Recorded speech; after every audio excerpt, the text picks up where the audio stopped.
Alguém aqui já ouviu? Agora essa é uma incrível história. A incrível história de Phineas Gage. Alguém já ouviu essa história antes? Alguns de vocês. Isso vai te maravilhar. Agora, falando da mente e o que pode acontecer se tivermos uma parte da mente prejudicada.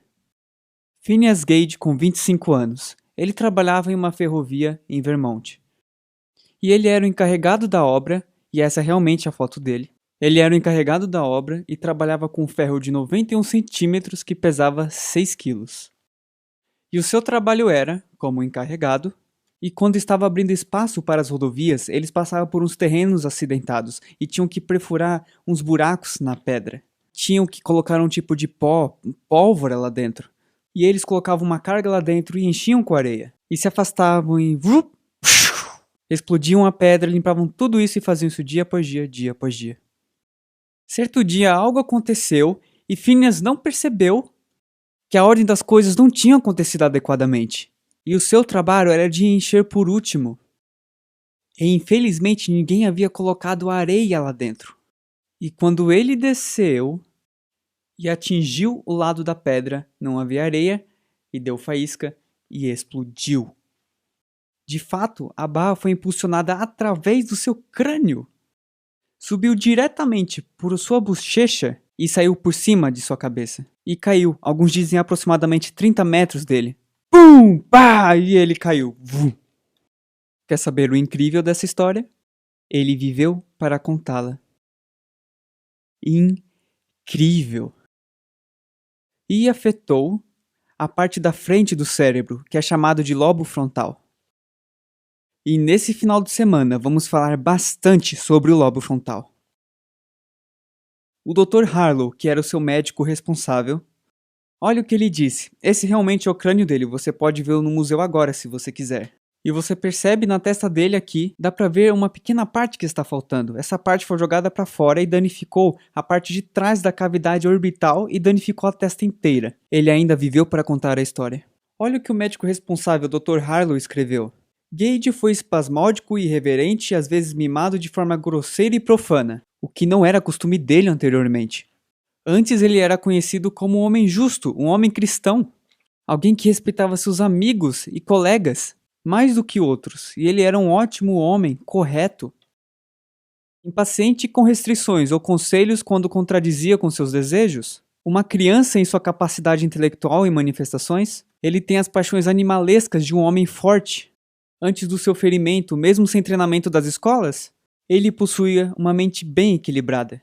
Então a realidade é que ele foi radicalmente mudado, seu caráter foi mudado.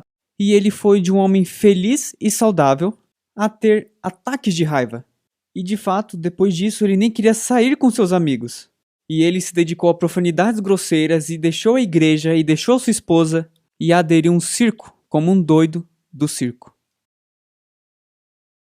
O neurologista Dr. Paul MacLean escreveu isso a respeito do lobo límbico. Agora, entenda, estávamos começando a falar do lobo frontal, vamos voltar a falar disso daqui a pouco. Mas existe outra parte do cérebro chamado sistema límbico. Os lóbulos límbicos regulam as emoções concernente aos 4 instintos primários ou de base. Por exemplo, antes da lesão de Phineas Gage, se alguém chegasse nele e o provocasse, sem problema. Porque os lóbulos límbicos não tomaram conta porque estavam sujeitos ao lobo frontal que funcionavam adequadamente. Pois o lobo frontal é o centro de controle. Isso faz sentido? Isso é essencial, amigos. O lobo frontal é o centro de controle. Então, o que acontece em um lobo frontal saudável e moral? Se alguém te provocar, você diz não? Tenho que me afastar? Isso é igual a Cristo aqui. O desafio é, se temos um lobo frontal inibido e alguém nos provoca, nós os elevamos. E talvez queiramos brigar. Ou talvez queiramos fugir quando há responsabilidades. Também podemos querer ser um guloso e quando é hora de parar, o lobo frontal diz: Christian, calma, você já comeu demais. Não, não, não, eu quero comer porque eu quero comer e eu vou simplesmente me alimentar porque o lobo límbico tomou conta. Eu entendo, isso é uma pincelada de como tudo isso funciona. Mas por agora servirá. Ou fornicação, outro instinto primário ou de base, como o doutor o chama. Então o que acontece é que qualquer lobo frontal que esteja danificado, se ele quiser fornicar, ele vai. Porque o lobo frontal não está dizendo, não, espera um pouco, você é casado, você é um cristão, você não faz isso. A este respeito, a mente de Phineas Gage foi mudada radicalmente. Tanto que seus amigos e conhecidos disseram que ele já não era mais Gage, não sabemos mais quem é esse cara. Você já falou sobre o seu jovem? Talvez seu cônjuge, alguém da família? Eu não reconheço mais essa pessoa. Eu já não sei. Meus filhos. Pais já chegaram pra mim e perguntaram: por que você acha que meus filhos são tão mal criados? Eu não sei, é uma pergunta meio complicada. Meus filhos são tão rebeldes, meus filhos são tão doidos, e eles ficam listando. E antes que você perceba, podemos sentar e fazer uma entrevista com eles. Daí não é mais difícil raciocinar da causa ou efeito que essas crianças estão sentadas aí escutando todas essas coisas de rebeldia. E ao observarem, estão mudando.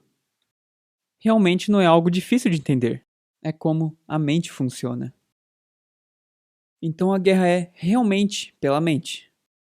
E já que o diabo não pode nos dar uma lobotomia frontal, e é assim que é chamado, uma lobotomia, remoção de algum lobo do cérebro.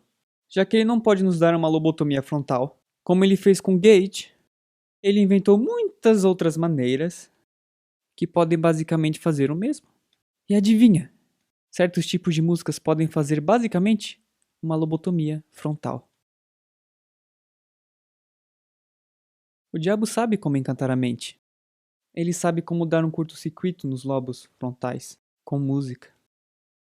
Essa citação é